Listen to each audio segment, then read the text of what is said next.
Hi friends, அஸ்ஸலாமு அலைக்கும். Welcome to ஆஸ்தமிழ். நான் உங்கள் சாயிரா ஆஷிக். இந்த ரெசிபியை பார்த்ததுமே நிறைய பேர் நினச்சிருப்பீங்க, ஒன்று இதை பால் பவுடர் வச்சோ அல்லது கண்டென்ஸ்டு மில்க் வச்சோ அல்லது பாலை வச்சோ செஞ்சுருப்பாங்க அப்படின்னு. கண்டிப்பாக இது எதுவுமே இது செய்கிறதுக்கு தேவையில்லைங்க.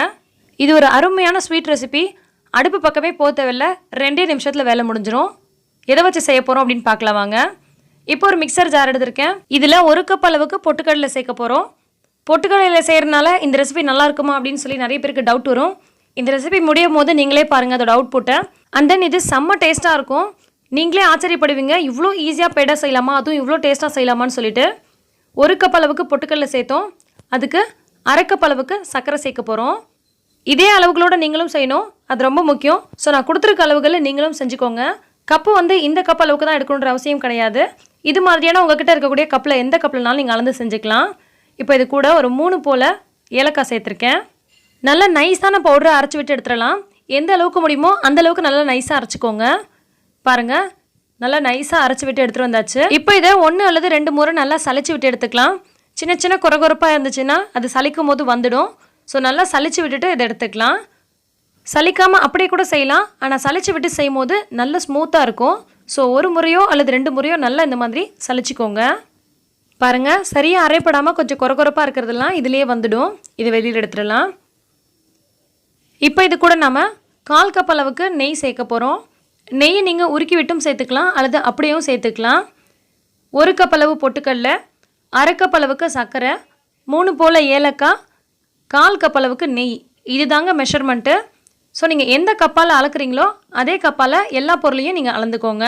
சிலர் என்னால் அவ்வளோ நெய் சேர்த்து செய்ய முடியாது அப்படின்னு ஃபீல் பண்ணிங்கன்னா பாதி நெய்யும் பாதி ரீஃபைண்ட் ஆயிலும் கலந்துக்கோங்க. அப்படி செய்யும் போதும் நல்லாயிருக்கும். ஃபுல் நெய்லே செஞ்சிங்கன்னா ரொம்ப டேஸ்ட்டாக இருக்கும். நெய் சேர்த்துட்டு கைகளால் நல்லா பிசைஞ்சு விட்டு எடுத்துடலாம். இப்போது தேவையான அளவுக்கு எடுத்து இந்த மாதிரி பிடிங்க. பாருங்கள், இந்த மாதிரி நமக்கு கரெக்டாக வரும். அளவுகளை கரெக்டாக சேர்த்து செஞ்சிங்கன்னா உங்களுக்கும் இதே மாதிரி கரெக்டாக வரும். இந்த மாதிரி ஒரு வேளை பிடிக்க வரல அப்படின்னு சொன்னால் கூட கொஞ்சம் நெய் ஆட் பண்ணிக்கோங்க. ஆனால் இதுவே உங்களுக்கு சரியாக இருக்கும்.